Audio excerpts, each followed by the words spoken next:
Bandung Fertility Center, ya. Ini adalah klinik atau fasilitas teknologi reproduksi berbantu yang ada di Rumah Sakit Ibu Anak Liniati lantai 5. Berdiri Rumah Sakit Ibu Anak Liniati sendiri adalah rumah sakit khusus ibu dan anak terpercaya di Kota Bandung sejak 1961 tahun, dan tahun ini memperingati 60 tahun Liniati.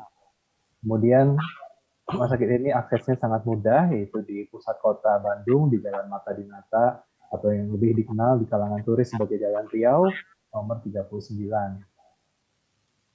Dan kita sudah berdiri, BFC ini sejak 2013, sudah melayani hingga 2019, melayani lebih dari 1.200 siklus bayi tabung dengan recycle, dan juga belakangan kami menggalakkan frozen cycle atau cold cycle dengan pregnancy rate mencapai 47% di tahun 2019. Ini adalah staf kami. Staf kami terdiri dari ada Prof. Tono, kemudian Dr. Nanang, ada Dr. Wiryawan, kemudian Dr. Hartanto, Dr. Dian, dan saya sendiri. Kemudian ini adalah staf fertility urologist kami, jadi dokter spesialis urologi yang khusus berkecimpung di bidang fertilitas laki-laki, ya. Dr. Riki. Nah, ini adalah tim embriologis kami, diketuai oleh Pak Haris, Dr. Andes Haris Haryanto. Kemudian ada di bawahnya junior embriologis, ada Ika Kristina, kemudian Eva, dan juga Hafiz. Dan ini adalah tim klinik BFC yang siap sedia membantu Anda, diketuai oleh Dr. Yani. Kemudian ada Bidan Lisna, Bidan Ine, dan Bidan Trisa. Mereka setiap saat akan membantu Anda untuk menjalani program yang diikuti. Ini adalah fasilitas kami, yaitu fasilitas untuk IVF atau in vitro fertilization atau yang dikenal bayi tabung di kalangan awam. Bisa melakukan siklus fresh maupun juga frozen. Kami melakukan standar fertilisasi dengan disebut ICSI atau intracytoplasmic sperm injection. Kemudian kami juga bisa melakukan penyimpanan embrio, sperma, dan juga sel telur atau ovum. Kami pun melakukan intrauterine insemination, sperm fragmentation test and analysis, analisis sperma dan tes DNA fragmentasi sperma. Kemudian ini adalah foto dari fasilitas BFC, bisa lihat ruang tunggunya cukup nyaman, kemudian juga ruang periksa yang sangat nyaman. Dan ini adalah fasilitas laboratorium kami, bisa dilihat ada di sebelah kanan atas ini sedang melakukan pengerjaan proses bayi tabung. Sebelah kanan bawah adalah tempat pengambilan sperma untuk analisis atau untuk inseminasi untuk bayi tabung juga. Kemudian di kiri bawah ini adalah fasilitas untuk ruang pemulihan setelah selesai menjalani prosedur bayi tabung. Dan kami pun mengadakan seminar infertilitas untuk awam secara offline bila masa pandemi ini berakhir tentunya, dan juga sebelum masa pandemi. Dan selalu banyak dihadiri banyak peserta. Kemudian di kelas fertilitas rutin yang kami adakan juga. Dan ini adalah workshop inseminasi intrauterine yang diadakan oleh Bandung Fertility Center bagi para dokter obgyn yang ingin meningkatkan keilmuan atau kemampuannya. Kemudian kami pun beradaptasi di situasi pandemi ini dengan mengadakan protokol kesehatan untuk mencegah penularan COVID-19. Baik, bila Anda ingin mengakses info mengenai Bandung Fertility Center, maka dapat membuka link di bawah ini, di link Bandung Fertility Center, atau scan QR code ini. Dan dari Senin sampai Jumat, BFC buka Senin sampai Jumat pukul 9 sampai setengah 4 sore, kemudian hari Sabtu jam 8 hingga jam 1 siang, dan hari Minggu dengan perjanjian. Kemudian saya akan perkenalkan narasumber hari ini, yaitu Dr. Dian Cahyadi, spesialis obstetri ginekologi, konsultan fertilitas endokrinologi reproduksi, dan konsultan bayi tabung. Jadi beliau lulus dari FK Universitas Padjadjaran angkatan 1993, kemudian lulus spesialis obstetri ginekologi di FK Unpad tahun 2004, mendapat gelar konsultan tahun 2013, dan juga magister manajemen rumah sakit 2013. Dan saat ini aktif bekerja sebagai staf Departemen Obgyn Fakultas Kedokteran Universitas Padjadjaran di Divisi Fertilitas Endokrinologi Reproduksi, kemudian juga konsultan klinik bayi tabung di Klinik After dan Bandung Fertility Center. Juga adalah Ketua Komite Mutu dan Keselamatan Pasien di Rumah Sakit Hasan Sadikin. Beliau aktif di berbagai organisasi, di organisasi dokter kandungan yaitu POGI, organisasi konsultan fertilitas yaitu DHIVERI, organisasi untuk laparoskopi maupun juga bayi tabung di Perli, IGES, dan Perfitri. Oke, sebelumnya saya akan bacakan disclaimer maupun tata tertib webinar. Disclaimer, jawaban dan narasumber dan moderator hanya dalam batas edukasi, tidak untuk menegakkan diagnosis dan memberikan terapi medis. Jadi, bila membutuhkan diagnosis dan terapi medis, dapat berkonsultasi di praktek kami masing-masing. Nanti link untuk jadwal praktek para dokter tim BFC akan di-share di chat group. Kemudian tata tertib webinar, mikrofon peserta secara default akan dimatikan selama acara. Dipersilakan untuk bertanya di kolom chat secara umum maupun personal ke moderator, nanti akan disampaikan ke narasumber. Nah, untuk pertanyaan yang serupa akan dirangkum untuk dijawab secara kolektif. Baik, dengan tidak mengurangi rasa hormat, mari kita ikuti webinar ini. Waktu dan tempat saya persilahkan kepada Dr. Dian. Silakan, Dok. Ya. Baik, apakah suara saya sudah terdengar, Dr. Edwin? Sudah? Sudah. Oke. Baik, terima kasih. Saya pindah dulu ke sebelah sini ya. Oke. Bismillahirrahmanirrahim. Assalamualaikum warahmatullahi wabarakatuh. Yang terhormat Dr. Edwin sekaligus sebagai moderator, kemudian para peserta webinar web series dari BFC kali ini. Saya untuk mengucapkan terima kasih terlebih dahulu kepada BFC memberikan kesempatan saya untuk bisa sharing sedikit ya tentang endometriosis dan infertilitas. Saya sangat bersemangat untuk membawakan materi ini karena memang masalah endometriosis ini merupakan masalah sangat penting dan dampaknya itu bisa sangat merusak terhadap fertilitas ya. Jadi banyak pasien-pasien di BFC yang datang itu sayangnya dalam kondisi yang sudah terlambat sehingga untuk penanganannya menjadi agak lebih sulit atau lebih terbatas. Nah, oleh karena itu saya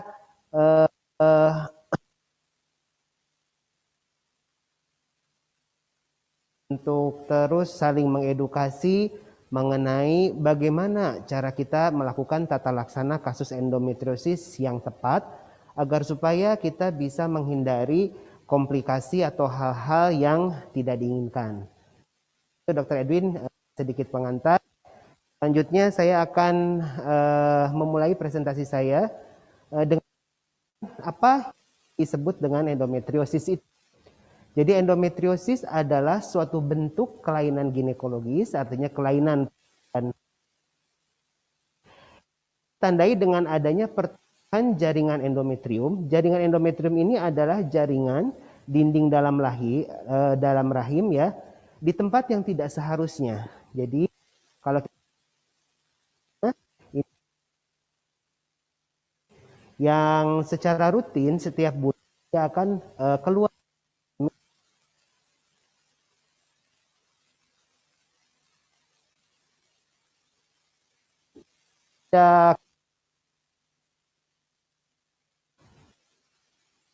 terjadi satu kondisi.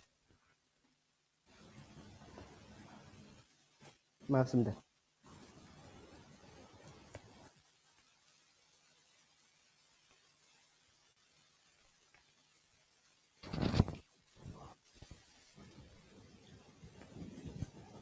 Mohon maaf bagi peserta seminar, nanti ada sedikit kendala teknis mengenai suara, agak putus-putus, kita perbaiki sebentar ya. Tes. Oke, sepertinya udah oke, dokter. Edwin? Apakah suaranya sudah baik, Dr. Edwin? Baik, dok. Mungkin dicoba aja dulu, dok. Oke. Jadi saya kembali lagi ya, kita mengenal apakah itu endometriosis. Jadi endometriosis adalah satu kelainan dari organ kandungan ya, yang ditandai dengan adanya pertumbuhan jaringan endometrium di luar tempat yang seharusnya. Nah, jadi sebagaimana kita ketahui bahwa jaringan endometrium itu adalah jaringan dinding dalam rahim yang setiap bulan akan mengalami shedding atau lepas dalam bentuk darah haid. Jadi dia seharusnya keluar lewat sini ya.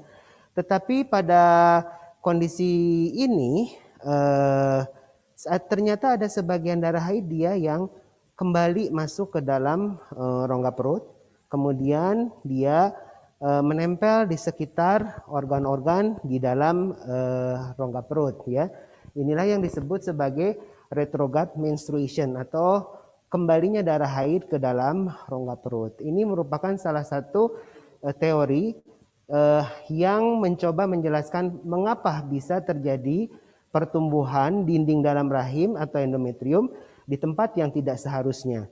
Jadi kalau dia masuk ke sini, maka debris-debris atau bagian-bagian dari sel endometrium tadi bisa menempel di indung telur atau bisa menempel di permukaan perut dan kemudian dia tumbuh ya. Dan endometriosis ini sangat berhubungan erat dengan hormon estrogen. Nah, apakah itu hormon estrogen? Jadi hormon estrogen adalah satu hormon yang dihasilkan oleh tubuh wanita yang sedang memproduksi sel telur. Jadi kita tahu bahwa seorang wanita setiap bulan itu mengalami siklus haid.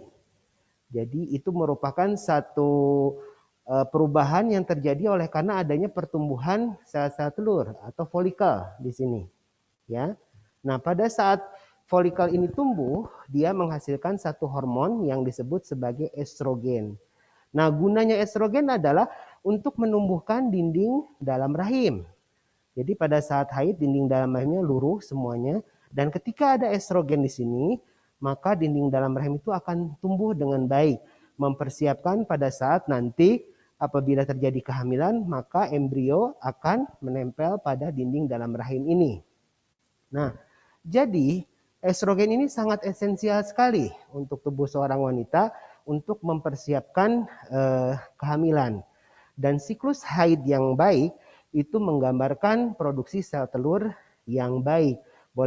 Atau dengan kata lain bahwa siklus haid yang baik menggambarkan seorang wanita itu subur atau tidak. Nah, namun ternyata estrogen ini tidak hanya berpengaruh terhadap endometrium yang lokasinya normal di dalam rahim, tetapi juga dia mempengaruhi implan-implan endometriosis yang tadi nempel-nempel di dalam rongga perut. Jadi ini adalah implannya. Dan pada saat seorang wanita itu mengalami haid, selain di dalam dinding endometrium dia juga mengalami pertumbuhan, tetapi implannya juga ini mengalami pertumbuhan. Di sini teman-teman bisa lihat contoh dari implan endometriosis ya. Dia berupa bercak hitam ya, atau kadang dia bercak putih atau dia susukan-susukan dengan banyak pembuluh darah di situ ya, dan juga kadang-kadang mengakibatkan perlengketan sehingga setiap haid ini akan selalu tumbuh, kemudian dia mengalami inflamasi, kemudian dia akan bertambah besar dan pada akhirnya merusak struktur organ yang ada di dalam organ kandungan. Ya. Masalah yang diakibatkan oleh endometriosis ini sangat complicated ya. Secara garis besar, masalah yang ditimbulkan oleh endometriosis itu terbagi dua, yaitu yang pertama adalah gangguan rasa nyeri. Pada mana gangguan rasa nyeri ini sangat mengganggu kualitas hidup seorang wanita.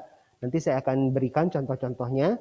Dan yang kemudian yang kedua adalah mengganggu fertilitas atau subfertilitas ya. Jadi biasanya kalau sudah terjadi komplikasi berupa kerusakan dari organ struktur anatomi organ kandungan, maka yang bersangkutan akan mengalami kesulitan untuk memperoleh keturunan. Atau apabila dia sudah terjadi kehamilan, maka itu akan mengalami keguguran berulang. Jadi mudah keguguran. Itu juga merupakan salah satu dampak dari adanya endometriosis ini, ya. Jadi biasanya ini ada dua hal, karena nyeri atau karena masalah yang terkait dengan subfertilitas. Prevalensi endometriosis ini sangat tinggi dan ini nampaknya konsisten di seluruh negara, di seluruh dunia. Diperkirakan 1 dari 10 orang wanita itu akan mengalami endometriosis, ya, dengan berbagai macam derajat atau bermacam gejalanya. Jadi ini kita harus hati-hati karena prevalensinya tinggi. Nah, yang jadi masalah adalah ini, bahwa kebanyakan diagnosis dari endometriosis itu diketahuinya terlambat. Artinya dia baru ketahuan pada saat pasangan itu sudah menikah, kemudian agak sulit memiliki keturunan, dilakukan pemeriksaan, ternyata didapatkan adanya kista endometriosis, misalkan seperti itu. Dan itu biasanya ditemukan dalam stadium yang sudah lanjut sehingga mempersulit pengobatan. Atau dia mengakibatkan penurunan kualitas hidup yang sangat signifikan. Biasanya pada pasien-pasien yang mengalami nyeri hebat, ya, pada saat dia mengalami nyeri itu, dia tidak bisa beraktivitas dengan normal. Kadang yang ekstrim itu karena saking nyerinya, dia harus meninggalkan pekerjaannya atau bahkan harus masuk ke rumah sakit untuk diberikan obat penghilang nyeri. Dan ini bersifat progresif. Lama-kelamaan obat penghilang nyerinya pun itu menjadi memerlukan penaikan dosis. Karena makin lama dosis yang diperlukan biasanya makin tinggi. Dan apabila dilakukan operasi, angka kekambuhan dari endometriosis ini juga cukup cepat dan tinggi. Sehingga bisa terjadi kemungkinan terjadi operasi ulangan, ya. Karena itu mengakibatkan pembiayaan kesehatan yang sangat mahal. Dan karena ini berlangsung terus-menerus selama kurun waktu reproduksi seorang wanita, maka dapat dibayangkan bahwa masalah yang timbul dari berbagai hal yang tadi sudah disampaikan itu akan menjadi berkali-kali lipat. Ya. Ini adalah data dari klinik kami di tahun 2021 ini. Alasan untuk dilakukan bayi tabung yang terkait dengan endometriosis, ya. Jadi hampir lebih dari sepertiga kasus yang menjalani bayi tabung di klinik kami itu adalah terkait dengan masalah endometriosis, ya. Yang pertama ada adenomiosis. Jadi ini adalah satu bentuk hampir mirip dengan endometriosis, adanya jaringan endometrium, ya. Tetapi dia ditemukan di dinding dalam rahim. Dan itu biasanya secara keluhan pasiennya akan mengeluh nyeri haid yang sangat hebat, progresif, ya, dan kemudian juga sulit untuk memperoleh keturunan. Kemudian yang kedua endometriosis, ini biasanya ada 3 bentuk, nanti akan saya jelaskan, ya.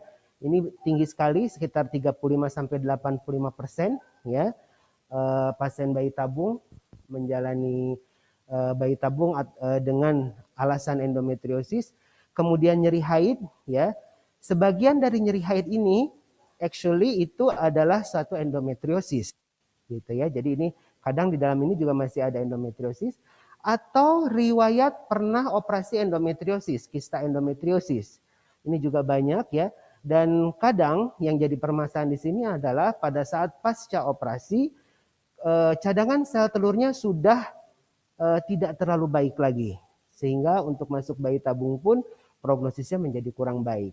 Atau pasien sebelumnya sudah diterapi untuk terapi obat-obatan dengan untuk mengurangi nyeri untuk endometriosis ini sekitar 8%. Jadi memang kasus endometriosis ini menjadi alasan yang cukup besar bagi pasien untuk menjalani terapi fertilitas khususnya IVF atau bayi tabung. Ya. Endometriosis secara klinis itu memiliki 3 tampilan. Yang pertama adalah lesi superficial, ya. Jadi kalau pada lesi ini kita menemukan susukan-susukan dari sel-sel endometrium itu biasanya di permukaan dinding perut, ya. Jadi penuh di situ, nanti akan saya berikan contohnya, ya. Kemudian yang kedua, kalau dia nempel di indung telur, kemudian dia berkembang membentuk satu kista yang disebut kista endometriosis atau endometrioma, yang ini. Ya. membentuk kista. Biasanya ini berisi darah kotor berwarna kecoklatan. Makin lama makin membesar ya, dan juga banyak menimbulkan perlengketan. Atau bentuk yang ketiga adalah deep infiltrating endometriosis. Jadi endometriosisnya ini masuk jauh ke dalam ke organ-organ di dalam kandungan. Ya.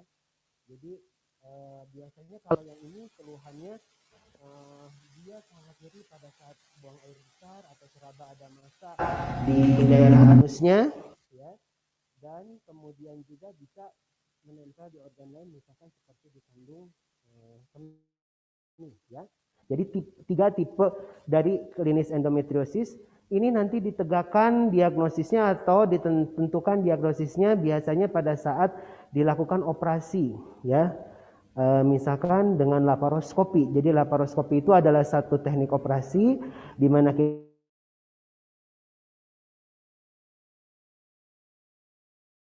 apa yang terjadi di dalam rongga perut, ya, untuk kemudian nanti kita bisa melihat ada tidak endometriosis. Kalau dia bentuknya endometrioma, jadi dia berbentuk kista endometriosis, biasanya dari USG transvaginal itu kita bisa identifikasi, ya. Tetapi yang dua ini agak sulit. Lesi superficial, ya, kadang tidak terlihat dengan USG, jadi kita hanya bisa melihatnya melalui laparoskopi, atau bahkan yang ini deep infiltrating endometriosis. Biasanya ini harus dilihatnya dengan mempergunakan MRI dengan teknik khusus, karena dia biasanya masuk ke dalam sela-sela di antara rektum dan dinding vagina. Jadi ini sulit untuk diketahui. Tapi gejala klinisnya yang lesi superficial dan deep infiltrating endometriosis ini sangat terlihat. Jadi biasanya pada saat haid itu nyerinya yang dikeluhkan pasien itu luar biasa. Kalau endometrioma biasanya nyerinya tidak terlalu ketara. Kadang kista ukuran besar pun tapi pasien tidak mengeluhkan nyeri. Jadi secara klinis tampilan dari endometriosis ini ada 3 macam, ya. Tetapi secara gejala itu memberikan gejala yang berbeda-beda. Nah, ini mungkin sering jadi pertanyaan, kenapa ya saya ada endometriosis tapi kok saya haidnya nggak pernah nyeri ya? Sementara ada pasien yang lain, jadi dia sudah saking stresnya setiap mau haid karena rasa nyerinya, dia biasanya sudah ketakutan terlebih dahulu. Gejala klinisnya bisa bermacam-macam. Tapi pada prinsipnya adalah kalau kita menemukan jaringan endometrium di luar yang seharusnya, yaitu di dalam dinding dalam rahim, itu adalah endometriosis. Baik. Nah, ini adalah tampilan-tampilan dari laparoskopi, ya. Tadi saya sudah jelaskan bahwa teknik laparoskopi adalah satu teknik operasi yang canggih, ya, yang mempergunakan kamera masuk ke dalam rongga perut, ya. Sayatannya sangat minimal, kurang lebih dia 1 cm, ya, di bawah umbilikus atau tali pusat, ya, bekas tali pusat, kemudian di perut kanan bawah, kemudian di perut kiri bawah, itu nanti akan masuk kamera sehingga kita bisa betul-betul melihat tampilan yang ada di dalam rongga perut atau organ kandungan seorang wanita, yang pada mana kadang-kadang ini tidak terlihat melalui USG. Misalkan pada kasus yang ini, ya, pada kasus yang ini dalam tampilan USG tidak terlihat ada masalah, tetapi pasien ini mengalami infertilitas sudah lebih dari 5 tahun, ya. Sudah dicoba beberapa kali program seperti inseminasi tapi tidak atau belum berhasil hamil. Nah, pada saat dilakukan persiapan untuk masuk bayi tabung, dilakukan laparoskopi, ini tampilannya seperti ini. Ternyata ini adalah bagian belakang rahim. Kita lihat ada susukan yang berwarna merah dan kehitaman. Ini adalah susukan-susukan endometriosis. Jadi pada pasien yang sebelumnya tidak terdiagnosis endometriosis tapi ternyata gangguan subfertilitasnya tampak, itu biasanya ditemukan endometriosis, ya. Kalau yang ini adalah yang bentuk endometrioma, jadi sudah menempel di indung telur, kemudian dia setiap haid karena ada pengaruh hormon estrogen, tumbuh, membesar, kemudian membesar, membesar, membesar. Ini biasanya kalau kita belah berisi cairan kecoklatan, ya. Nah, ini juga sebelum masuk ke dalam program hamil, apapun program hamilnya, sebaiknya kalau kisahnya besar itu kita lakukan operasi, dan segera setelah operasi kita masuk ke dalam program hamil. Karena apa? Karena angka rekurensi atau kekambuhan itu tinggi sekali. Sebab tadi kita sudah tahu bahwa kondisi endometriosis ini adalah satu kondisi yang terkait hormon estrogen. Setiap bulan pada saat wanita itu mengalami haid, maka ada kecenderungan dia akan merangsang susukan-susukan endometriosis yang sudah tumbuh di dalam rongga perut. Ya, ini adalah jenis endometriosis yang menempel ke daerah usus, ya. Jadi dia bisa nempel di daerah usus juga seperti ini, ya, hitam-hitam nempel. Dan secara keseluruhan ini adalah rahim dari laparoskopi, ya. Kemudian ini saluran telur, indung telur, ya. Ini seharusnya tidak ada coklat-coklat seperti ini. Ini ada semburan coklat-coklat. Ini adalah endometriosis superficialis. Jadi sudah menyebar ke dalam rongga perut, ya. Dan ini salah satu bentuk endometriosis superficialis juga dilihat. Jadi kalau lebih dekat, ya, ini ada susukan warna kehitaman, dan pada saat haid biasanya dia menjadi lebih aktif. Ya. Jadi demikian sahabat-sahabat sekalian mengenai endometriosis, ya, tampilannya, klinisnya, dan kita sama-sama lihat bahwa ini mengakibatkan gangguan struktur anatomis yang pada akhirnya itu menyebabkan kesulitan untuk terjadinya proses fertilisasi atau pembuahan secara alami. Ya. Nah, saya akan menunjukkan ini, ya. Ini adalah satu bukti dari betapa beratnya dampak yang harus ditanggung seorang wanita yang mengalami endometriosis, ya. Ini berdasarkan satu autobiografi, ya, biografi. Ini ada seorang penulis, ya, Jessica Panetta nih. Jadi dia mengalami endometriosis, ya. Dan dalam 10 tahun terakhir, ini tahun 2018, jadi dari tahun 2010, dia harus menjalani 8 kali operasi. Ya, sahabat-sahabat BFC bisa bayangkan 8 kali operasi, ya, berulang. Karena apa? Endometriosisnya kambuh lagi, rekuren, tumbuh lagi, ya. Sehingga ini bisa dilihat dia menunjukkan rongga perut, dinding perutnya, ya. Ini sudah tampak bolong-bolong seperti bekas tembakan, ya. Dan setelah 8 operasi pun dalam 10 tahun ini dia belum sembuh 100%. Jadi dia masih memerlukan operasi lagi, ya. Sehingga pada akhirnya dia meminta kepada dokternya, kalau mau operasi lagi tolong dilakukan di bekas operasi yang dulu, gitu. Supaya tidak menambah bekas lagi, karena perutnya sudah terlalu banyak bekas-bekasnya, ya. Jadi dikatakan bahwa 8 surgery and still no cure inside. How endometriosis is crippling woman, ya. Dan saya kira banyak juga pasien-pasien di kita, cuma tidak terekspos, ya. Kalau ini kan kebetulan terekspos, dan ini juga menjadi materi edukasi yang baik untuk para wanita dengan kondisi yang sama, ya, agar supaya tidak mengalami hal seperti ini, operasi yang berulang, ya. Slide. Ya, baik. Nah, ini juga ada yang lain, ya. Ini sama. Ini adalah Lina Dunham. Jadi dia adalah seorang model, ya. Terus dia mengalami endometriosis, dan setiap haid dia nyeri dan sangat hebat, ya. Dan dia sudah melakukan berbagai macam pengobatan, tetapi tidak ada membaik, ya. Pada akhirnya dia mengambil keputusan yang sangat radikal, yaitu melakukan pengangkatan rahim di usia 31 tahun. Jadi udah saking tidak kuatnya karena nyerinya, gitu, ya, dia sudah hopeless. Jadi dia memutuskan untuk mengangkat rahimnya pada usia 31 tahun, dan dia belum memiliki keturunan. Tapi dia sudah tidak kuat karena ini sangat mengganggu sekali kualitas hidupnya, ya. Jadi ini adalah gambaran dari betapa beratnya kondisi yang diakibatkan oleh karena endometriosis. ya. Nah, jadi setelah paparan sejauh ini saya yakin sahabat sekalian bisa memahami mengapa endometriosis itu sangat bermasalah, ya. Jadi kalau kita rangkum, kita sarikan, ini ada beberapa hal yang harus kita ketahui tentang endometriosis.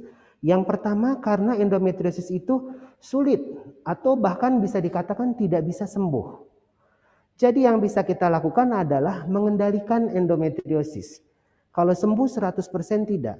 Ya bisa dibayangkan bahwa tadi dia sudah menyebar ke seluruh daerah di rongga perut ini, sehingga kalau untuk bersih 100% itu tidak mungkin sebetulnya. Dan selama kurun waktu reproduksi wanita, pada saat dia masih haid, dia akan selalu tumbuh.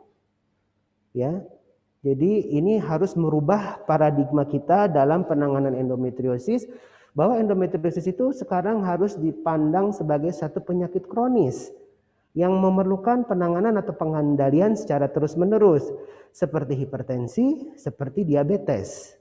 Kalau orang hipertensi dan orang diabetes kan makan obat terus ya, untuk mengendalikan supaya tidak jadi berat. Endometriosis pun seperti itu. Ya. Kemudian yang kedua, karena nyeri endometriosis sulit dikendalikan. Ya, tadi saya sudah katakan bahwa nyeri endometriosis itu sifatnya progresif dan makin lama itu dosis obat yang diperlukan itu akan semakin tinggi. Ya. Dan tadi kita sudah lihat juga contoh-contohnya sampai melakukan operasi berulang atau pengangkatan rahim itu diakibatkan oleh karena nyerinya yang luar biasa. Yang ketiga, karena mengganggu fertilitas. Ya. Nanti kita akan jelaskan secara lebih detail kenapa endometriosis mengganggu fertilitas. Ya, apakah dia mengganggu sel telurnya atau dia mengganggu juga hal-hal yang lain. Ya. Yang keempat, rekurensinya tinggi. Rekurensi itu apa? Kekambuhan. Jadi, kalaupun dilakukan operasi, itu bukan menjamin bahwa endometriosis tidak akan tumbuh lagi. Operasi sekarang harus kita pandang adalah bagian dari program hamil, yaitu menyiapkan seorang pasien memasuki program hamil agar supaya endometriosis tidak terlalu aktif atau tidak terlalu berat. Karena apa? Karena pada saat dia program hamil, pasien itu akan haid kembali, itu akan merangsang lagi pertumbuhan endometriosisnya. Jadi kadang-kadang kasihan ya, pasien baru operasi mungkin sekitar 8 bulan, 9 bulan, ternyata setelah di USG timbul lagi kista endometriosisnya. Ya. Jadi ini juga biasanya menjadi perhatian bagi sejawat-sejawat SPOG, karena tahu rekurensinya itu sangat tinggi, maka biasanya pasca operasi itu akan segera dirujuk ke pusat fertilitas untuk segera masuk ke dalam program hamil. Ya. Dan yang kelima, karena tindakan operatif tidak selalu mudah, bahkan berisiko tinggi. Ya, sahabat-sahabat sekalian, bayangkan tadi 8 kali operasi. Ya, itu komplikasinya seperti apa? Mungkin ada perlengketan dan sebagainya. Begitu ya. Bahkan kalau yang deep infiltrating endometriosis, dia sudah masuk ke sini, ke daerah rektum, apabila dilakukan operasi, ada kemungkinan bahwa ini akan ada pemotongan dari rektum, sehingga nanti dia BAB-nya harus melalui jalur yang baru, jalur kolostomi, karena dia nempelnya memang di dinding rektum, dan itu sangat berisiko tinggi. Ya, jadi kita harus betul-betul bisa mengetahui endometriosis sejak dini, sehingga dia tidak datang pada kondisi yang sudah lanjut. Ya, keluhannya apa saja sih kalau yang terkait dengan endometriosis ya? Jadi pada gambar ini adalah gambar rahim ya, yang ini kandung kencing, kemudian ini ada usus, ada indung telur. Jadi tadi pada saat terjadi retrograde menstruation, maka si endometriosis bisa nempel di sini di seluruh organ-organ ini, dan seluruh organ bisa terkena oleh endometriosis ya. Sehingga ini berkaitan dengan keluhannya, bisa terjadi yang sering ya, nyeri pada saat haid. Jadi kalau ada nyeri saat haid, jangan dibiarkan. Terutama pada remaja yang baru mengalami haid. Itu suka dianggap, biasa nyeri haid, tidak apa-apa. Itu harus hati-hati. Karena mungkin saja sebagian dari nyeri haid itu diakibatkan oleh karena adanya endometriosis. Atau nyeri pada saat bersenggama. Jadi ini biasanya nyeri pada saat bersenggama karena ada nodul di dalam vagina, ya, ada susukan endometriosis di dalam vagina, ya. Kemudian ada nyeri panggul. Kalau perlengketannya sudah sehebat ini, biasanya akan disertai nyeri panggul, ya. Dan kalau yang sudah berat itu biasanya nyeri non siklik. Maksudnya nyeri non siklik adalah nyeri yang tidak berkaitan dengan haid. Jadi kalau nyeri haid kan nyerinya pada saat haid saja. Kalau nyeri non siklik di luar haid pun dia nyeri. Dan biasanya itu terjadi pada endometriosis yang berat. Kemudian tentu saja infertilitas karena ada perubahan struktur anatomi dari organ-organ kandungan, ya. Sehingga untuk terjadinya pembuahan sel telur dan sperma terganggu, ya, dan juga ada gangguan fungsi.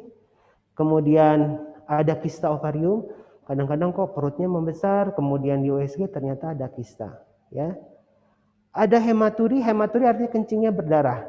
Dan ini kalau karena endometriosis biasanya pada saat haid kencingnya ikut berdarah karena sudah ada susukan endometriosis di dalam kandung kencing. Ya, kami menangani beberapa pasien dengan hematuria karena endometriosis, ya, itu setiap haid pipisnya itu pasti berdarah, ya. Atau nyeri di anus, perdarahan anus, nyeri pada saat BAB itu juga bisa terjadi, dan kadang masuknya dengan kekambuhan, ya. Jadi ini adalah secara keseluruhan permasalahan yang bisa timbul. Itu gejalanya bisa bervariasi, berbeda, ya, dari satu pasien ke pasien lain, tapi dia bermuara pada satu hal yang sama, yaitu endometriosis. Nah, mengapa endometriosis sulit atau tidak bisa sembuh? Tadi pertanyaan yang pertama, ya, dari masalah kita. Mengapa endometriosis sulit atau tidak bisa sembuh? Jadi, diduga ada beberapa hal yang mengakibatkan endometriosis itu selalu berulang atau progresif, ya. Jadi ini tadi prosesnya nih, ya. Harusnya dinding dalam rahim ini mengalami seeding, keluar setiap bulan dalam bentuk darah haid, ya. Tapi ini kemudian ada yang masuk melalui saluran telur, akhirnya nempel di rongga perut. Nah, seharusnya kalau ada debris sel-sel darah yang masuk ke dalam rongga perut, tubuh kita itu akan melakukan proses pembersihan atau clearance. Jadi sebelum sel-sel tadi menyebabkan kerusakan pada organ-organ sekitar panggul, maka ada sel-sel imun yang akan membersihkan. Nah, diduga pada pasien endometriosis ada gangguan sistem imun sehingga sel-sel imun ini tidak berfungsi, tidak bisa mengenali debris dari endometriosis yang masuk tadi, sehingga dia tidak dibersihkan malah tambah tumbuh. Jadi ini adalah satu teori yang mengatakan bahwa pada pasien endometriosis ada gangguan immunosurveillance-nya, ya. Nah, jadi biasanya kalau misalkan dia sel-sel endometrium ini sudah masuk, ya, kemudian dia nempel di dinding perut, ya, dinding peritoneum, dia akan melakukan invasi. Seharusnya ini nih, ada sel-sel inflammatory imun sel yang harus mengenali jaringan yang asing ini, kemudian dia membersihkannya. Nah, tetapi pada pasien endometriosis ada gangguan sistem imun, ini tidak berfungsi sehingga dia terus berkembang. Sehingga pada saat dia berkembang, dia mengakibatkan kerusakan-kerusakan sel, kemudian dia juga membentuk serabut saraf sehingga dia mengakibatkan nyeri, ya. Dan kemudian dia juga membentuk pembuluh darah sendiri. Jadi dia membentuk pembuluh darah untuk mengambil zat-zat makanan sehingga dia bisa tumbuh sendiri. Jadi dia seperti menghidupi dirinya sendiri, si susukan-susukan endometriosis ini, ya.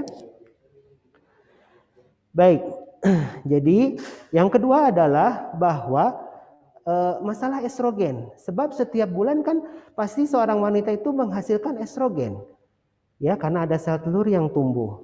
Nah, estrogen tadi sudah dikatakan bukan saja akan menumbuhkan dinding endometrium yang normal, tapi dia juga menumbuhkan susukan-susukan endometriosisnya. Jadi sudah sistem imunnya tidak bisa berfungsi dengan baik, ditambah dengan estrogen yang selalu ada setiap bulan, maka meningkatkan tingkat inflamasi. Bisa dibayangkan kalau misalkan setahun 12 kali mengalami haid, dia terangsang terus, apa yang terjadi dalam 2 tahun? Apa yang terjadi dalam 3 tahun? Jadi progresif. Penyakit ini tidak berhenti. Ya. Baik. Dan yang ketiga adalah yang luar biasa, ternyata si endometriosis ini juga, susukan-susukan tosa endometriosis itu bisa menghasilkan estrogen sendiri. Jadi kalaupun estrogen yang dari ovarium kita stop, ternyata dia bisa menghasilkan estrogen sendiri dari dalam tubuhnya sendiri untuk memicu pertumbuhannya. Jadi sahabat-sahabat sekalian terbayang ya, betapa sulitnya menangani endometriosis. Satu ditutup, dia punya jalan yang lain. Jalan yang ditutup, dia punya jalan yang lain. Untuk bisa terus tumbuh atau survive. Oke. Nah, sekarang pertanyaan yang kedua. Mengapa nyeri pada endometriosis itu sulit sembuh? Jadi tadi kenapa endometriosis mudah untuk kambuh lagi ya atau susah sembuh. Sekarang kenapa nyerinya susah sembuh? Ya. Jadi ternyata sel-sel endometriosis itu bisa mengaktifasi mediator-mediator proinflamasi yang merangsang rasa nyeri. Di antaranya ada interleukin 1, 6, 8, TNF-alfa. Ya. Kemudian yang luar biasa, dia bisa menumbuhkan atau membuat serabut saraf sendiri sel-sel endometriosis tersebut, yang kemudian dia nanti mengaktifasi jalur nyeri yang ada di tubuh kita. Jadi dia bisa membuat saraf sendiri, kemudian dia bisa memicu saraf-saraf tersebut agar inflamasi. Oleh karena itulah nyerinya menjadi sangat luar biasa dan makin lama makin progresif. Ya. Nah, bagaimana prinsip mengatasi nyeri? Ya kita harus hentikan mediator-mediator inflamasi tadi dan kita menghentikan lesi endometriosis ini. Ya. Jadi biasanya ini kita lakukan dengan mempergunakan terapi medis ya. Kita menggunakan obat-obatan yang menekan aktivasi mediator proinflamasi. Bisa 100%? Tidak. Karena apa? Dia akan masih tetap tumbuh gitu. Jadi bahkan lama-kelamaan kalau dia masih tetap tumbuh, maka dosis obatnya pun akan yang dibutuhkan semakin meningkat. Ya. Nah, ini yang sangat menarik. Bagaimana endometriosis mengganggu fertilitas? Ya. Nah, jadi mekanisme terjadinya gangguan infertilitas atau gangguan kesulitan untuk memiliki keturunan pada endometriosis itu ternyata bukan hanya karena satu faktor, tetapi oleh berbagai faktor. Yang pertama adalah ini, gangguan folikulogenesis atau gangguan pertumbuhan sel telur. Kadang dia mengakibatkan gangguan ovulasi atau merusak sel telur tersebut sehingga kualitas oositnya menjadi buruk. Ini teman-teman bisa lihat ya, ini adalah kasus kisah endometriosis yang dilakukan laparoskopi, ini ovariumnya. Jadi kalau ada endometriosis di sini, kualitas dari oosit yang adanya juga rusak, mengalami gangguan. Jadi jahat sekali dia. Ya, dia merusak juga kualitas oositnya sehingga nanti fungsi ovulasi terganggu sehingga boleh dikatakan bahwa kesuburannya terganggu. Ya. Atau dia mengakibatkan luteal defect. Luteal defect itu artinya pada saat terjadinya implantasi seharusnya indung telur itu mensupport kehamilan tersebut dengan progesteron melalui pembentukan corpus luteum di sini. Tetapi kalau pada endometriosis, fungsi corpus luteumnya juga terganggu. Sehingga tidak cukup progesteron dihasilkan sehingga mudah terjadi keguguran. Ya. Kemudian penurunan fertilisasi artinya kemampuan pembuahan sperma dan sel telur. Jadi kita tahu dari penelitian yang dilakukan di rumah sakit kami bahwa sperma pada cairan peritoneum seorang penderita endometriosis itu mengalami kematian yang lebih cepat. Jadi yang seharusnya dia bisa bertahan 24 jam, maka ini dalam 6 jam dia sudah mati. Sehingga kemampuan untuk terjadinya fertilisasi juga menurun. Ya. Atau kalaupun dia sudah ada embrio, menyebabkan kelainan pembentukan embrio. Ya. Sehingga nanti bisa menyebabkan keguguran. Dan yang terakhir adalah gangguan arsitektur organ kandungan yang seharusnya dia bersih, mulus, saluran telurnya terbuka, indung telurnya bebas, ini rusak karena dia lengket. Ya. Jadi ternyata luar biasa sekali mekanisme-mekanisme yang menyebabkan gangguan fertilitas. Hampir semua lini itu dia rusak oleh endometriosis. Ya, ini folikulogenesisnya terganggu ya. Jadi dia bisa perkembangan sel telurnya terganggu, ovulasinya terganggu, atau nanti pada saat fase luteal juga dia terganggu ya. Ini sudah terbukti secara ilmiah bahwa folikulogenesis atau pembentukan sel telur pada penderita endometriosis itu terganggu. Di sini sel granulosa adalah kumpulan dari sel yang mensupport pertumbuhan dari sel telur. Jadi yang kecil-kecil ini nih, ya, yang bentuknya seperti granul-granul ini, dia adalah sel yang mensupport sel telur. Ini mengalami gangguan pada endometriosis sehingga lebih cepat mati, dan pada akibatnya ini kualitas oosit yang dihasilkan atau sel telur yang dihasilkan pada pasien endometriosis itu menjadi buruk, ya. Dan semakin berat tingkat endometriosisnya, maka kualitas sel telurnya makin buruk, ya. Kemudian karena dia suasana inflamasi di dalam rongga perut, maka terjadi peningkatan reaktif oksigen spesies, ya, atau oksidan-oksidannya meningkat, yang ini mengganggu penurunan fertilisasi atau mengakibatkan embrionya mengalami fragmentasi. Jadi kalau fragmentasi itu sel-sel embrionya pecah-pecah, ya, atau pertumbuhan dari embrionya menjadi terhambat, ya. Nah, ini adalah rangkaian cairan di dalam folikel atau di dalam kantong sel telur, ya, yang pada pasien penderita endometriosis mengalami perubahan secara total. Jadi hampir semua sel-sel yang bersifat inflamasi tumbuh di situ. Jadi fungsi imun pada cairan folikuler pada pasien dengan endometriosis itu juga dia mengalami kerusakan. Ya. Dan yang tadi sudah disampaikan bahwa ada gangguan lingkungan peritoneum dan fungsi imun, jadi di organ sekitarnya di dalam rongga panggul yang semakin memperhebat gangguan atau kerusakan. Biasanya kerusakan itu pada genom atau mitokondria DNA-nya, dan pada akhirnya itu mengganggu fertilisasi dan implantasi. Ya. Sperma juga demikian. Tadi saya sudah sampaikan, ya, kalau pada pasien endometriosis, istrinya endometriosis, nah sperma suaminya itu dia akan lebih cepat mati, gerakannya akan lebih terhambat karena cairan peritoneum bersifat inflamasi. Jadi apapun program hamilnya pada pasien endometriosis pasti akan terjadi penurunan prognosis atau keberhasilan karena semua hal itu terganggu.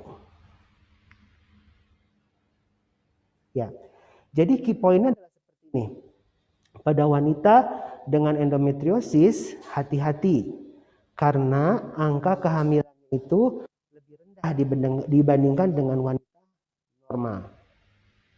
Ya. Kemudian pengobatan medikal atau pembedahan saja tidak akan menghasilkan perbaikan yang maksimal, terutama dalam konteks kalau berkaitan dengan masalah kehamilan atau fertilitas. Artinya, kadang kita harus melakukan kombinasi di antara pengobatan medikal, pengobatan bedah, dan program hamil agar supaya pasien itu bisa mencapai kehamilan. Sehingga penting untuk didiagnosis dini dan mendapatkan penanganan yang tepat. Secepat mungkin terdiagnosis itu akan lebih baik. Terapi lebih awal itu akan lebih baik. Jadi jangan sekali-sekali mengabaikan nyeri pada saat haid. ya, karena itu merupakan satu clue penting terjadinya endometriosis. Nah, sekarang bagaimana untuk terapinya? Ya, banyak terapi medis yang dipergunakan untuk endometriosis, tapi yang secara standar, ya, bisa dipertanggungjawabkan adalah ada 4 ini. Dan saya yakin mungkin di sini di antara teman-teman sekalian ada yang menderita endometriosis, mungkin telah mendapat satu atau dari beberapa obat yang ada sebagai pilihan endometriosis ini, ya. Jadi yang pertama ini ada GnRH analog, ya. Ini biasanya disuntikan 1 bulan 1 kali, maksimal 6 kali. Tujuannya adalah untuk menghentikan produksi estrogen dari ovarium dengan menghambat siklus atau poros dari otak yang merangsang pertumbuhan sel telur. Ya, sangat baik menghentikan haid, dan pada saat henti haid susukan endometriosisnya mengalami regresi, ya, jadi mengecil, ya. Tetapi dia tidak bisa lama-lama, ya, hanya 6 bulan. Danazol ini obat lama, ya, dia juga sama mengganggu, nanti ditujukan untuk menghentikan produksi estrogen dari ovarium, ya. Sudah tidak terlalu banyak dipergunakan, tetapi saya masih menemukan ada beberapa dokter spesialis yang mempergunakan danazol untuk terapi ini, ya. Kemudian pil KB, ya, ini dipergunakan untuk terapi endometriosis khususnya untuk menangani nyeri yang hebat, ya. Jadi bukan hanya untuk ber-KB, tetapi juga dia untuk menangani nyerinya. Dan jenis-jenis progestin nanti akan saya jelaskan, ya. Ini merupakan lini pertama saat ini untuk penanganan endometriosis jangka panjang, ya. Slide. Nah, sebenarnya di kita itu sudah ada konsensus tata laksana nyeri endometriosis, ya. Jadi sahabat-sahabat sekalian tidak usah khawatir, dimanapun sahabat-sahabat berada, kalau sahabat berobat ke dokter kandungan itu biasanya konsep pengobatannya itu akan sama, ya, karena kita sudah punya konsensus dan ini diikuti oleh semua dokter kandungan di Indonesia, ya. Jadi biasanya nanti sahabat-sahabat sekalian akan diberikan terapi berdasarkan clinical diagnosis atau terapi empirik, ya. Jadi bukan berdasarkan laparoskopi atau operasi, ya, karena untuk laparoskopi itu agak sulit, biayanya mahal, perlu persiapan, dan juga kadang-kadang ada rekurensi. Jadi biasanya akan diterapi berdasarkan gejala klinis terlebih dahulu, ya. Tidak apa-apa karena memang begitu prosesnya. Obat-obat yang diberikan bisa obat painkiller, NSAID, ya, atau diberikan pil KB atau progestin. Nah, ini juga tidak apa-apa sepanjang mengetahui bagaimana cara penggunaan dan bagaimana cara kita harus melakukan evaluasinya, ya. Nah, tadi ini yang suntikan, ya, GnRH agonis disuntikan, ya.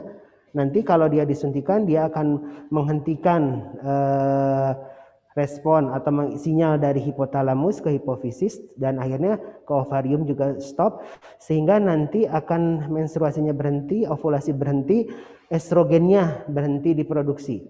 Kalau estrogen berhenti diproduksi berarti endometriosis juga akan regresi.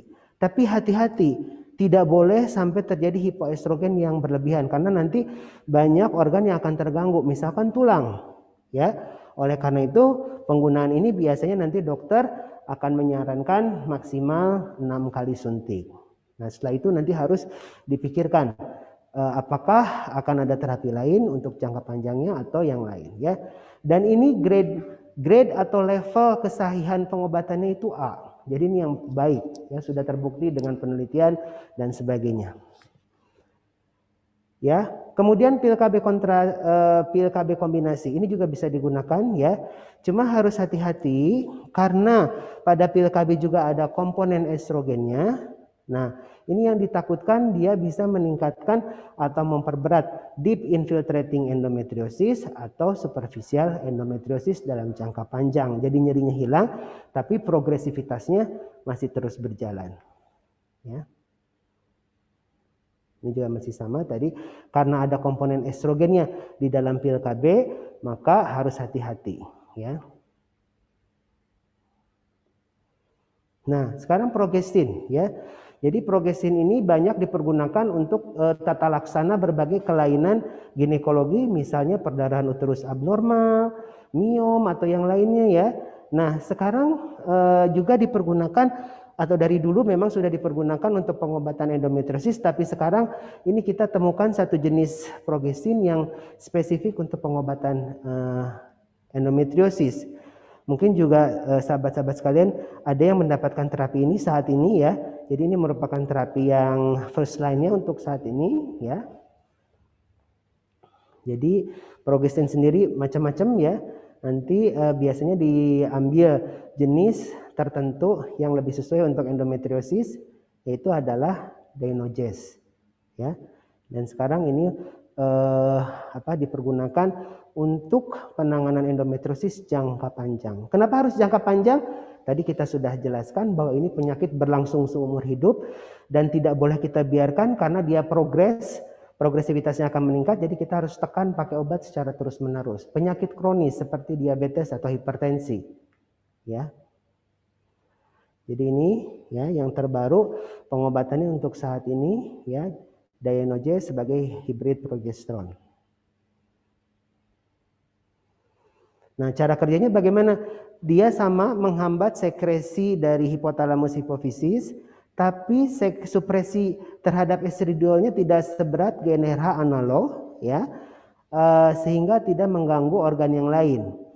Dan dia juga punya efek lokal di susukan endometriosis, yaitu antiproliferasi, anti-inflamatori, dan anti-angiogenik.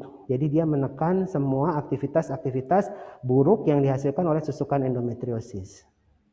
Ya, jadi di sini kalau kita mengobati endometriosis, ya kita harus memperhatikan ya, endometriosis itu adalah satu kelainan yang tergantung hormon estrogen. Ya, nah kalau estrogen yang kita berikan yang ada terlalu tinggi, maka dia akan merangsang pertumbuhan endometriosis. Ya, tapi kalau kita tekan sekali gitu, sampai di sini tidak tumbuh endometriosisnya, ya, di sini tidak tumbuh, maka akan ada organ lain yang terganggu. Di sini adalah tulang. Ya, jadi kita harus memilih satu terapi yang bisa menekan endometriosis agar tidak tumbuh, ya, tetapi tidak merusak organ yang lain seperti tulang. Jadi ini adalah pilihannya yang terbaik untuk jangka panjang ya, karena kalau terus-menerus dikasih obat yang menekan kepadatan tulang nanti bisa terjadi komplikasi. Jadi untuk yang jangka panjang adalah yang ini, yang bisa menekan estradiolnya ya dalam level tertentu, tetapi dia masih aman untuk pulang. Ini ada di progestin yang tadi ya pengobatannya. Jadi kalau sahabat sekalian oleh dokter kandungannya diberikan obat tersebut dan itu harus dimakan seumur hidup, jangan kecil hati karena memang seperti itu skema pengobatannya. Kalau tidak minum obat, lesinya akan terus tumbuh, akan progres. Dengan obat itu kita akan menekan supaya dia tidak progresivitasnya lebih berat. Ya, ini adalah perbandingannya, ya. Perbandingannya bagaimana di antara moda-moda pengobatan yang ada.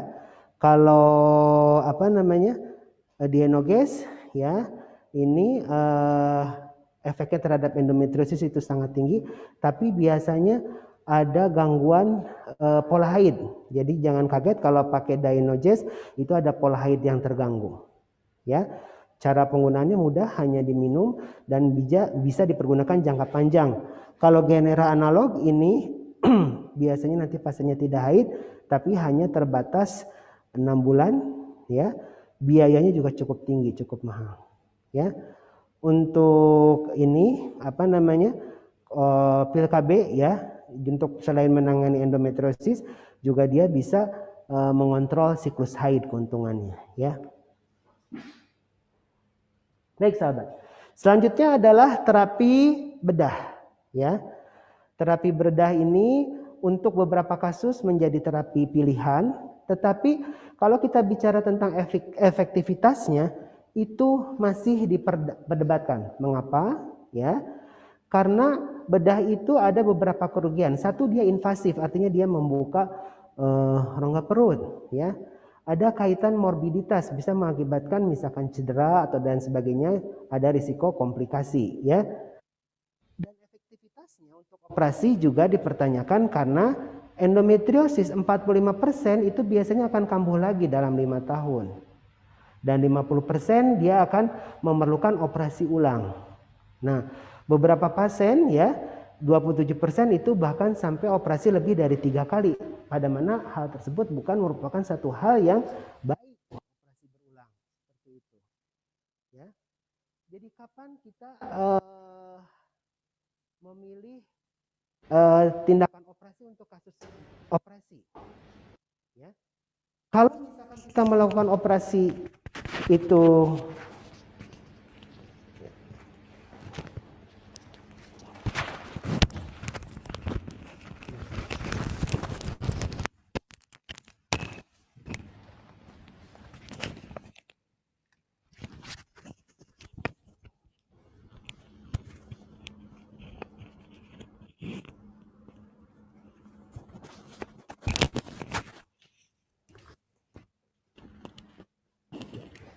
tes, apakah suaranya sudah terdengar? Sudah terdengar, Dok? Ya, oke. Maaf ada gangguan lagi. Jadi untuk operasi, ya, kalau misalkan kita operasi kurang radikal, tidak tuntas, tidak optimal, maka angka kekambuhannya pasti tinggi. Tapi kalau kita operasinya sangat radikal, ya, segala dibakar, segala diambil, cadangan sel telurnya pasti rusak. Pada akhirnya sudah tidak bisa masuk ke dalam program hamil lagi karena sel telurnya habis. Jadi pembedahan endometriosis ini harus betul-betul waktunya tepat, ya, dan kemudian arahannya untuk ke dalam program hamil itu juga harus jelas. Jadi diskusikan lagi dengan dokter Anda ya mengenai pembedahan pada endometriosis. Kalau belum punya rencana yang jelas untuk program hamilnya apa pasca operasi, sebaiknya kita memilih menggunakan terapi medikamentosa atau obat-obatan. Ya. Jadi paradigma pengobatan endometriosis saat ini ya adalah endometriosis harus dianggap sebagai a chronic disease that requires a lifelong pain management plan ya with the goal of maximizing the use of medical treatment and avoiding repeated procedure. Artinya adalah endometriosis harus dianggap sebagai penyakit yang kronis yang memerlukan pengobatan seumur hidup. Kenapa loncat? Maaf. Ya. Bisa mundur satu? Mundur lagi? Mundur lagi? Mundur lagi? Mundur lagi? Mundur lagi? Mundur lagi? Terus maaf Bapak-bapak Ibu dan sekalian, ini ada gangguan. Udah biar sama saya aja. Nah ini ya. Jadi apa namanya? Harus dianggap sebagai satu penyakit kronis yang memerlukan pengobatan seumur hidup ya. Dengan cara pengobatan itu memaksimalkan penggunaan terapi medikamentosa dan menghindari operasi berulang. Jadi ini sudah fatwanya untuk endometriosis, pengobatannya adalah harus seperti ini.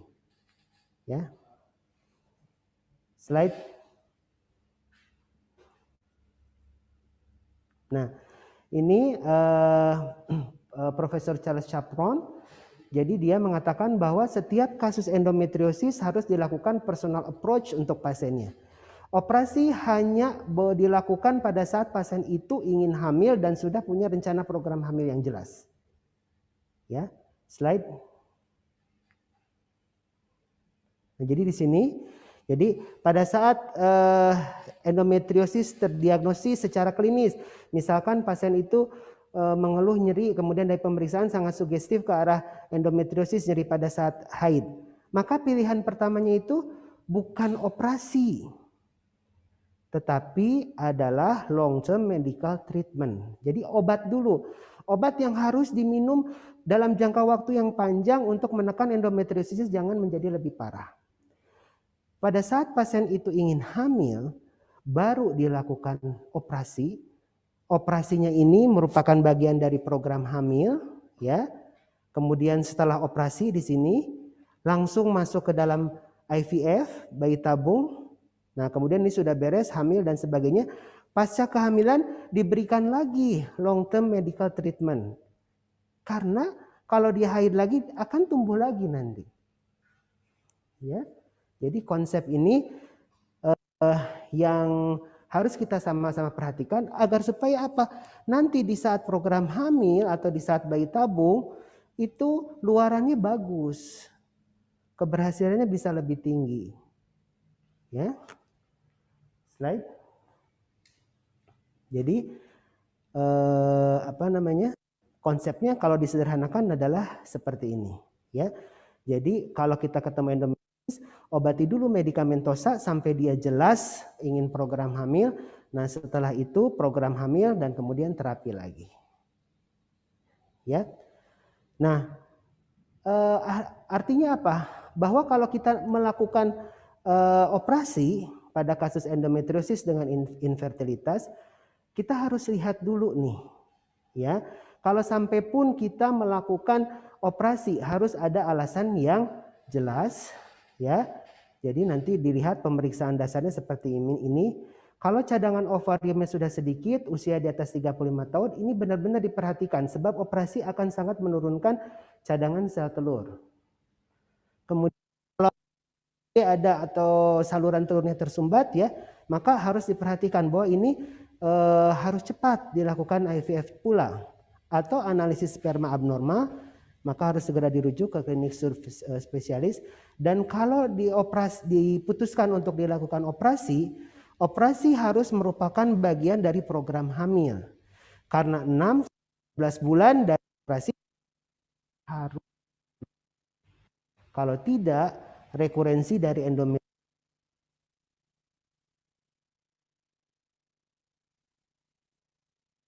lebih agresif pada penanganan pasien dengan endometriosis. Ya. Jadi, apakah endometriosis perlu terapi jangka panjang? Jelas. Ya. Jadi, kalau kita ingin menyembuhkan 100%, endometriosis tidak bisa. Karena dia akan selalu ada kekambuhan. Maka yang bisa kita lakukan adalah apa? Mensupresi endometriosis itu supaya tidak progres ke tingkat yang lebih berat. Jadi mau tidak mau harus long term pengobatannya. Ya. Nah, apa tujuan penata laksanaan jangka panjang endometriosis? 1, nyeri. Nyerinya tidak boleh progresif. Karena ini mengganggu kualitas hidup. Ya. Kemudian terapinya harus nyaman, harus bisa dilakukan oleh pasien tanpa mengganggu yang lain-lain. Kemudian terapinya tidak boleh menyebabkan gangguan di organ lain, terutama tulang. Ya, terapinya harus meningkatkan kualitas hidup. Terapinya harus bisa mencegah kekambuhan karena endometriosis kekambuhan tinggi, dan terapinya harus bisa memperbaiki fertilitas. Ini adalah tujuan penanganan endometriosis. Nah, sahabat-sahabat sekalian bisa bayangkan kalau seorang nona misalkan, ya, belum menikah sudah terdiagnosis endometriosis. Tanpa pengobatan jangka panjang, pada saat dia menikah, stadium endometriosisnya akan berat dan pada saat memasuki program akan mengakibatkan keberhasilan programnya sangat kecil. Jadi sesegera mungkin setelah diagnosis endometriosis ditegakkan, maka langsung terapi. Pada saat ingin dia hamil, kalau perlu dilakukan operasi dulu, tapi 1 tahun setelah operasi dia harus segera hamil. Ya, jadi skemanya ini harus betul-betul diperhatikan. Ya, jadi sekali lagi, there is no permanent cure for endometriosis. Kita hanya bisa mensuppress endometriosis, sehingga long term treatment itu sangat diperlukan. Ya. Dan harus datang pada saat yang tepat agar supaya program hamil kita, IVF kita, atau program apapun bisa berhasil dengan baik. Ya. Nah, kadang-kadang pada saat penggunaan progestin ada perdarahan yang terjadi. Itu jangan khawatir, nggak apa-apa. Ya, silakan nanti konsultasikan dengan dokternya. Biasanya 6 bulan pertama akan ada perdarahan-perdarahan, tapi itu bukan menunjukkan progresivitas dari penyakit ya. Nanti akan membaik sendiri. Jadi tidak usah khawatir kalau mempergunakan long term treatment. Ya. Ini tadi dari konsensus kita untuk dokter obgyn di Indonesia ya. Jadi terapi jangka panjang juga ini sudah merupakan satu pilihan dalam pengobatan endometriosis. Ya. Jadi ini mungkin pesannya ya. Pada saat kita menemukan gejala ya, maka kalau gejalanya nyeri ya, maka kita harus atasi nyerinya untuk pasien endometriosis. Kalau dia gejalanya fertilitas, maka bantu fertilitasnya karena harus cepat ya, treat the symptom. Kemudian pertahankan kemampuan fertilitasnya. Jangan biarkan endometriosis itu progres ke stadium yang lebih tinggi sehingga makin sulit. Maka pilihannya adalah terapi jangka panjang. Ya. Prevent the progression to chronic pain. Jadi kalau nyeri, jangan sampai nanti nyerinya berlangsung terus di luar siklus haid pun dia nyeri karena sudah terjadi kerusakan organ. Ya. Yang keempat, kalau perlu operasi, ya, operasinya harus benar-benar minimum. Siapa pasien yang memerlukan operasi harus betul-betul dipertimbangkan. Kemudian waktu operasinya kapan? Dan itu harus berdekatan dengan program hamil. Ya. Sehingga bisa menghasilkan luaran yang baik. Ya. Jadi mungkin ini yang bisa saya sampaikan terkait dengan endometriosis ya. Kami juga di pusat pendidikan melakukan pengkajian mengenai endometriosis dan kami berharap apa yang disampaikan pada hari ini bisa membuka wawasan kita tentang bagaimana cara penanganan endometriosis terkini. Terima kasih. Bila taufiq wal hidayah. Wassalamualaikum warahmatullahi wabarakatuh. Baik dok, terima kasih banyak untuk presentasinya yang begitu komprehensif dan jelas. Dan kita sekarang akan masuk ke sesi pertanyaan. Kita sudah mengantongi 5 pertanyaan saat ini.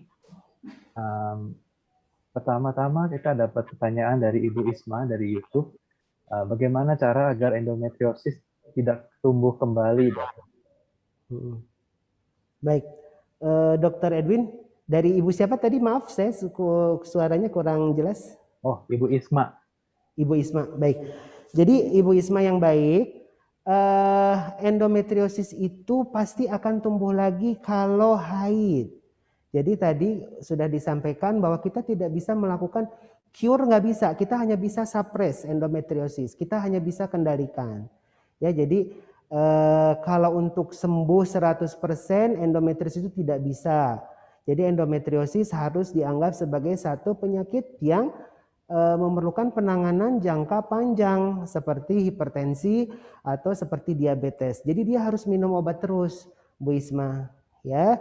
Jadi baik pilihan pengobatannya secara medikamentosa atau operatif itu tidak ada yang bisa menyembuhkan endometriosis 100%. Itu. Baik dok, terima kasih dok untuk jawabannya. Berikutnya dari Ibu Mega. Selamat siang dokter. Sebelumnya sudah pernah menjalani riwayat laparoskopi endometriosis, namun tahun kemarin 2020 periksa lagi dibilang ada kista dermoid, anjurkan untuk laparotomi. Pertanyaannya, apakah kista tersebut bisa sembuh sendiri atau harus laparotomi? Ya, baik. Kalau kista endometriosis tumbuh lagi, itu mungkin kita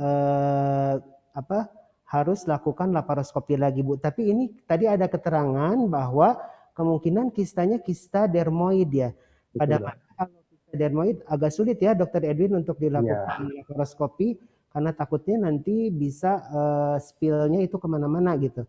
Jadi mungkin kita diskusikan saja dulu nanti kasusnya, Bu, supaya lebih jelas ya, dicek ulang apakah betul itu kista dermoid. Kalau memang kista dermoid, mungkin pilihannya yang terbaik adalah laparotomi. Tapi kalau misalkan bukan, ini adalah recurrent endometriosis, maka bisa dilakukan laparoskopi lagi.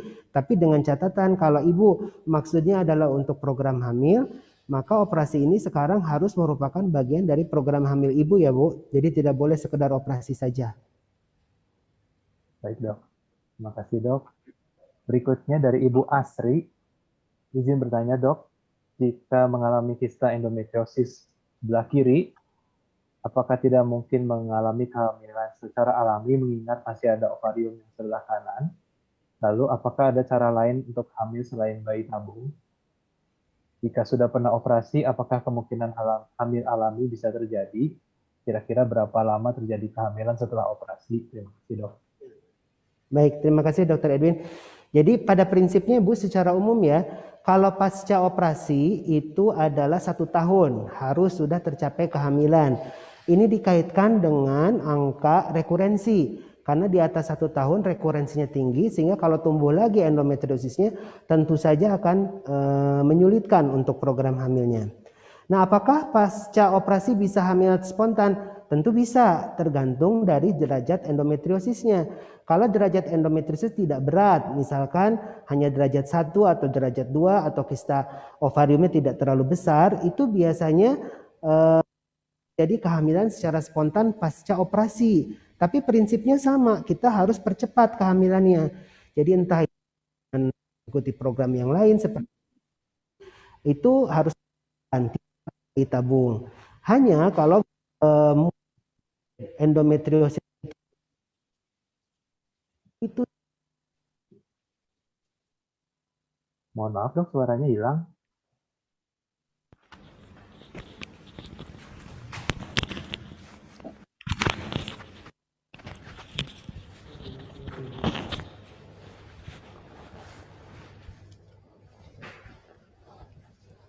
ya maaf Dr. Edwin.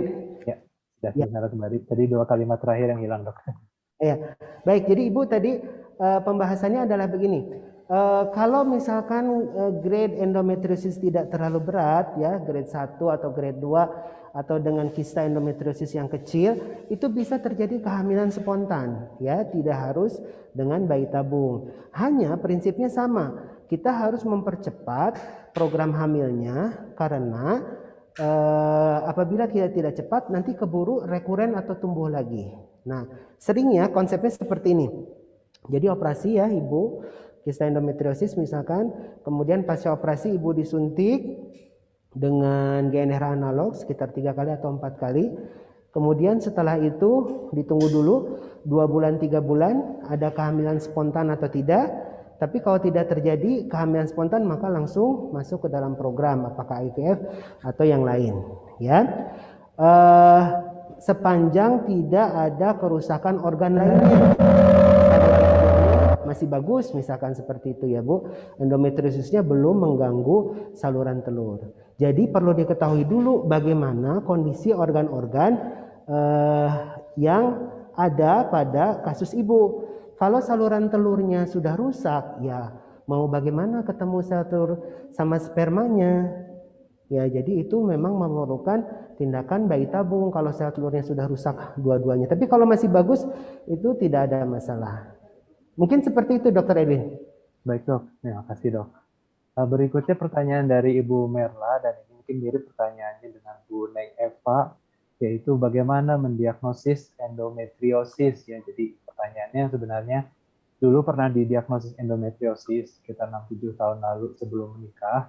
Kemudian setelah menikah sudah hamil SC 1 kali, ternyata saat SC dilihat hanya kista saja dan bukan endometriosis. Jadi pertanyaannya adalah bagaimana mendiagnosis endometriosis? Apakah cukup dari USG dan cek darah saja?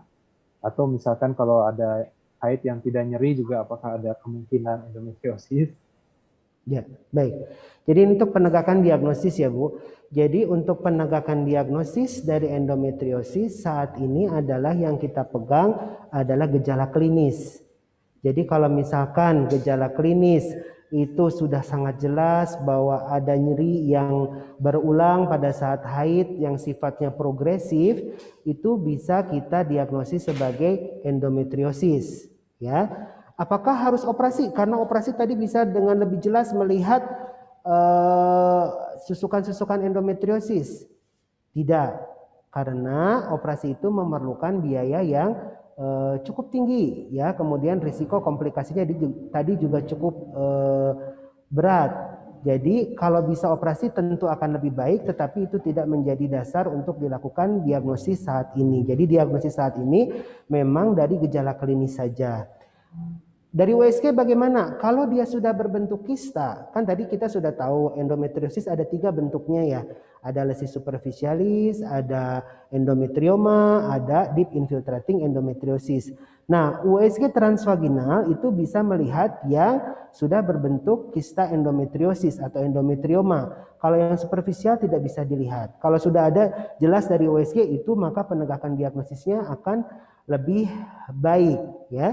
Nah, tetapi tentu saja memerlukan beberapa modalitas pemeriksaan, baik itu tadi dari riwayat haidnya, kemudian dari USG transvaginal, atau kalau perlu nanti dari operasi, itu akan mendukung ke arah diagnosis endometriosis. Nah, kalau kasus ibu bagaimana? Mungkin dulu waktu awal diketahuinya dari nyeri haidnya, misalkan setiap haid nyeri ya. Nah, bisa saja sebagian dari nyeri haid itu diakibatkan oleh endometriosis. Pasti atau tidak? Belum tentu. Nah, tetapi kalau gejalanya makin tambah khas, makin kesini haidnya semakin nyeri, kemudian juga beratnya semakin meningkat, biasanya sangat sugestif untuk terjadi endometriosis. Maka disarankan untuk segera melakukan terapi. Ya, jadi nanti karena spektrum dari endometriosis ini bervariasi, ya, tampilan gejala klinis penyakitnya itu bervariasi, jenis-jenis endometriosis bervariasi, maka nanti diperlukan kolaborasi atau evaluasi bersama dokter kandungan ibu ya, untuk menentukan apakah ini kira-kira sugestif atau mengarah endometriosis atau tidak. Seperti itu, Dokter Edwin. Baik dok, terima kasih dok. Berikutnya kita punya pertanyaan dari Ibu Sinta. Didiagnosis kista endometriosis dan obstruksi kedua tuba. Pertanyaannya, apakah hamil hanya bisa dengan bayi tabung atau bisa melakukan rekanalisasi tuba untuk bisa hamil? Baik, jadi Ibu, untuk saat ini bukti-bukti ilmiah yang ada menunjukkan bahwa rekanalisasi tuba itu keberhasilannya kecil. Ya, dan rekanalisasi tuba itu biayanya juga tidak murah. Jadi kita kalau misalkan memilih strategi pengobatan, kita memilih strategi yang paling tinggi angka keberhasilannya. Ya. Dan pada saat saluran telur itu sudah rusak, itu memang menjadi masalah besar sebab sel telur tidak bisa ketemu dengan sperma. Ya. Nah, jadi kalau kita berbicara mengenai apakah rekanalisasi masih disarankan, saat ini sudah tidak disarankan lagi. Karena apa? Karena kita punya alternatifnya bayi tabung. Angka keberhasilan di bayi tabung itu jauh lebih tinggi daripada rekanalisasi. Ibu bisa bayangkan, kalau sekarang ibu melakukan rekanalisasi, biayanya itu sudah berapa? Ternyata rekanalisasinya tidak berhasil. Ujung-ujungnya ke bayi tabung juga. Gitu. Jadi untuk efisiensi sebetulnya kita harus mempertimbangkan hal tersebut. Ya, pada bayi tabung kenapa kita lakukan hal tersebut untuk kasus kerusakan tuba? Karena kita bisa melakukan fertilisasi sel telur dan sperma tidak memerlukan saluran telur.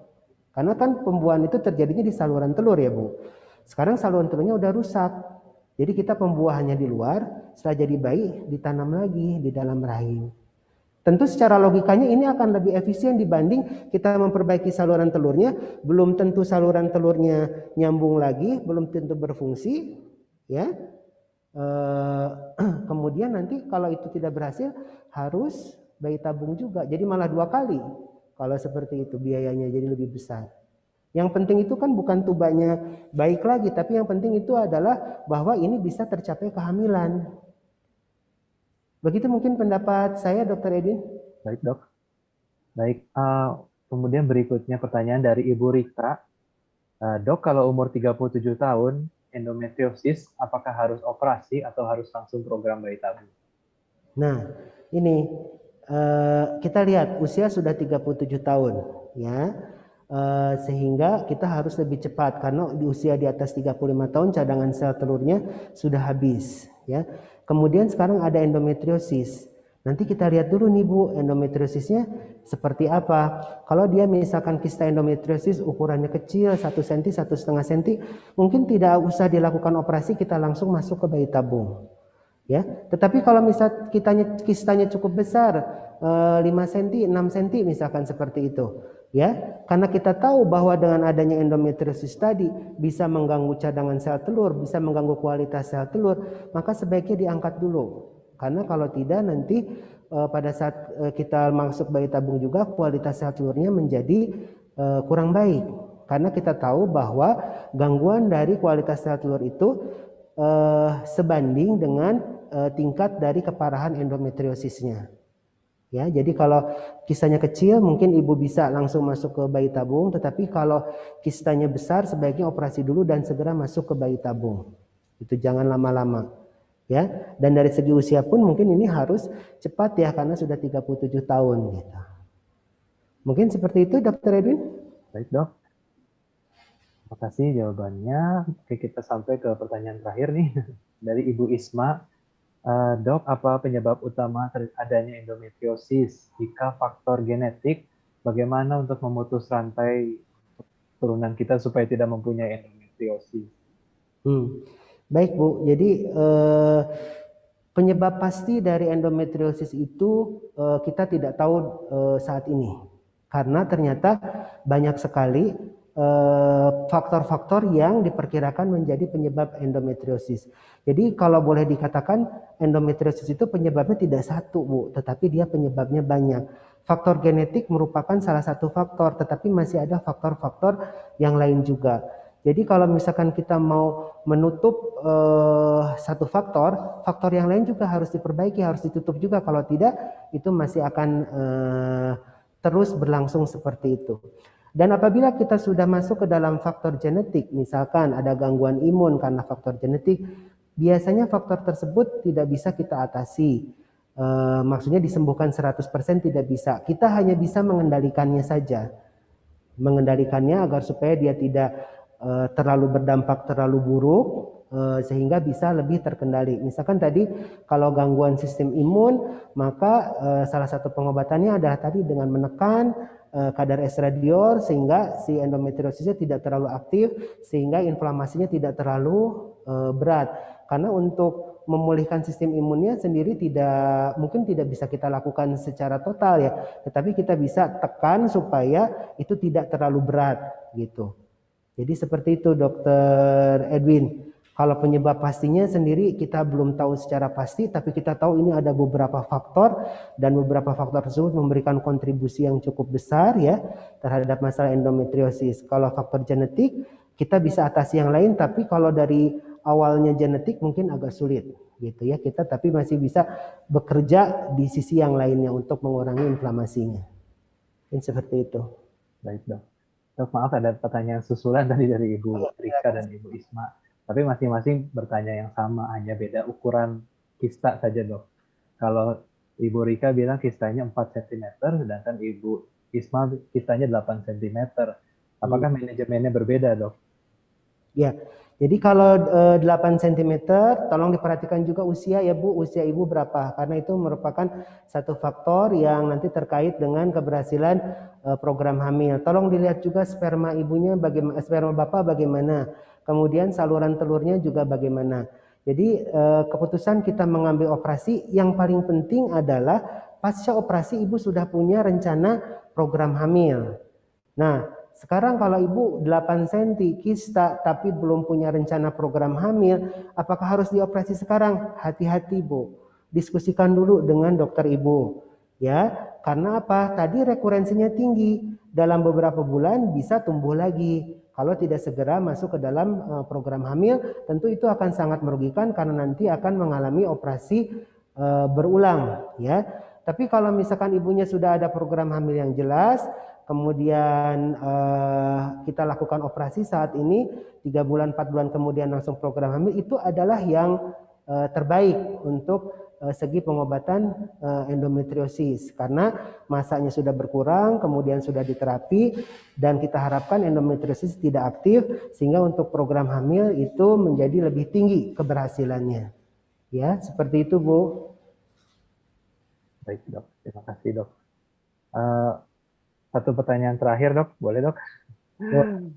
Apakah endometriosis ada hubungannya dengan makanan, misalkan MSG dan sebagainya? Oh ya, tidak Bu, tidak ada ya. Tidak ada hubungannya dengan MSG. Jadi yang kita ketahui adalah endometriosis merupakan satu kelainan ginekologis yang bersifat estrogen dependen. Jadi dia tergantung dari estrogen. Estrogennya dari mana? Yaitu dari dalam tubuh ibu sendiri ya, atau dari luar kalau ada obat-obatan yang diminum mengandung estrogen. Tapi kalau MSG tidak. Oke, baik dok. Terima kasih dok untuk sesi tanya jawabnya. Ini banyak menjawab mungkin pertanyaan-pertanyaan dari para peserta. Dan kalau masih ada pertanyaan, nanti bisa langsung datang ke praktek dokter Dian ataupun praktek saya atau dokter tim BFC. Jadwal praktek sudah saya share di kolom chat maupun di YouTube. Dan nantikan kami masih ada webinar-webinar berikutnya dengan topik-topik yang menarik. Saat ini mungkin kita tutup Zoom kali ini. Terima kasih telah hadir di acara siang ini, 1,5 jam yang cukup intens dan menarik. Ya, terima kasih Dr. Dian untuk presentasinya. Nanti kapan-kapan kita bicara bareng lagi. Baik, terima kasih semuanya. Kami mohon pamit dari Bandung Fertility Center. Dan sampai jumpa. Selamat siang. Selamat siang. Terima kasih semuanya. Terima kasih Dr. Edwin.